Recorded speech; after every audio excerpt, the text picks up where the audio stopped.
কোনো রহস্য না, এটা ধরেন আমি যেহেতু এক ফরম্যাট খেলি, আমার চিন্তাধারা এক ফরম্যাটে আছে, তো আমার এই জিনিসটা আসলে ভালো করার ক্ষেত্রে দেখা যায় যে ভালো করতেই হবে এমন কিছু মেন্টালিটি কাজ করে। দেখা যাচ্ছে প্রতিদিন হয়তো বা ভালো করবো না, বাট ম্যাক্সিমাম টাইমে তো ভালো করতে হবে, নাহলে দেখা যাচ্ছে আমার মতন প্লেয়ারদের জন্য একটু ডিফিকাল্ট এইখানটা ম্যানেজ করা। তো এরকম চিন্তা ভাবনা থাকে যে যেহেতু আমি এক ফরম্যাট খেলি, এই জায়গাটা নিজেকে আরও এস্টাবলিশ করতে পারি কিনা। মাঝে মাঝে দেখা যায় আপনি তো পাওয়ার প্লেতে রেগুলার বোলিং করেন, কখনো 2 ওভার কখনো 3 ওভারও করেন। কোনো একটা ওভার যদি একটু এক্সপেন্সিভ হয়, আপনি পরের ওভারে এসে আবার সেটাকে কাভার আপ করতে পারেন। এই যে আত্মবিশ্বাস, এই যে নিজের প্রতি সেলফ কনফিডেন্স, এগুলো আসলে একটা বোলারকে আরও বড় করে কিনা?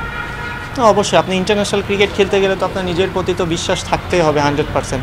আপনি নিজের প্রতি 100% বিশ্বাস না হলে তো ইন্টারন্যাশনাল ক্রিকেটে কোথাও ভালো খেলতে পারবেন না। তো এমনই যে আপনি ক্রিকেট খেলতে গেলে মার খাবেন, 100 মারবেন, 150 মারবেন, দেখা যাচ্ছে আবার 6 বলে 6টা ছক্কাও মারবে আপনার অপোনেন্ট, ওইখান থেকে আপনার ব্যাক করতে হবে। তো ওই মেন্টালিটি নিয়ে ক্রিকেট সবাই খেলে, বাট ওইখানেটা কামনেস থাকাটা খুবই ইম্পর্টেন্ট। তো যারা ওইখানটায় কামনেস থাকে হয়তো বা তার ক্ষেত্রে সাকসেসটা বেশি আছে।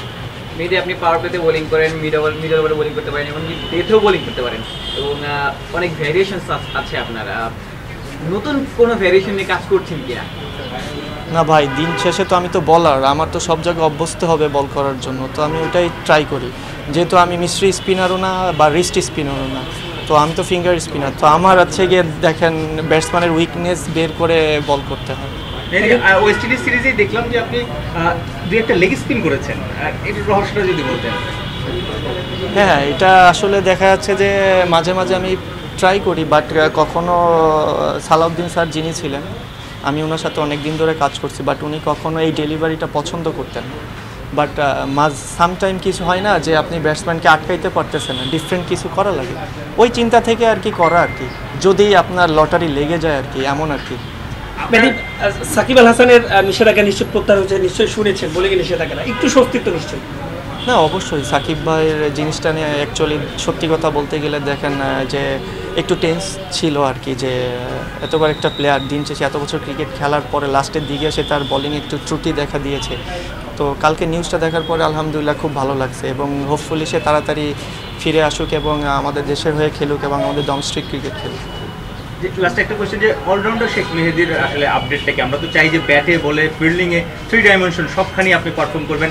আপনি নিজেকে কীরকম অলরাউন্ডার ভাবেন আসলে, মানে দলের প্রয়োজনে? কখনো কখনো ওপেনিংও খেলেছেন, টপ অর্ডারও খেলেছেন, ফিনিশিংও খেলেছেন। দেখেন, আমার আসলে ইমপ্রুভ করার অনেক জায়গা আছে, যেহেতু আমি বোলিং অলরাউন্ডার, তো আমার মেন স্কিলটা বোলিং, ওটাকে আরও ভালোভাবে ডেভেলপ করতে পারলে হয়তো বা আমি ব্যাটিংটা আরও ডে বাই ডে নিজেকে পরিণত করতে পারবো। তো এটা একটু সময় লাগবে, এবং দেখেন এটা আসলে খুব টাফ সিচুয়েশন বা টাফ জায়গা, যে আপনি আসলে আমি যেখানে ব্যাটিং করি, আমার ব্যাটিংয়ে হয়তো বা প্রি প্ল্যান থাকে না, হুটহাট করে ডিসিশন হয় যে এই জায়গায় ব্যাটিং করতে হবে। তো আমার ক্ষেত্রে এটা ডিফিকাল্ট, বাট এটা আমি মেন্টালি অনেক নিয়ে নিছি যে আমি টিমের ক্ষেত্রে আসলে যে কোনো সিচুয়েশনে চেষ্টা করবো, সেটা আমি ভালো করি বা খারাপ করি, ওই মেন্টালিটি নিয়ে যদি আমি ক্রিকেট খেলতে পারি হয়তো বা একটা সময় আমি হয়তো বা সাকসেস হতে পারবো। জাতীয় দলের সিনিয়র সহকারী কোচ সালাউদ্দিনের অধীনেই বা তার দলেই কুমিল্লা ভিক্টোরিয়ান্সে আপনার যেভাবে সবাই চিনেছে আপনাকে, তারপর সালাউদ্দিন স্যারের সাথে আপনার একটা ভালো র্যাপও ছিল, ভালো সম্পর্ক ছিল, এখন সে ন্যাশনাল টিমে আছেন, এই বিষয়গুলো আসলে আপনারা যারা তার কাছের একটু, তাদের জন্য আসলে আরও সহজ হয়ে গেল কিনা এনভায়রনমেন্টটা?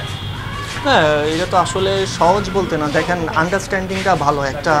দেখেন যে ফরেন কোচ যদি থাকে, যেহেতু আমরা বাঙালি, আমাদের ইংলিশের প্রতি একটু উইকনেস আছে, তো বাঙালি কোচ থাকলে যে জিনিসটা হয় কি, আমরা ফুলফিলভাবে তাদের ভিতরে কথাটা বোঝাইতে পারি বা বলতে পারি।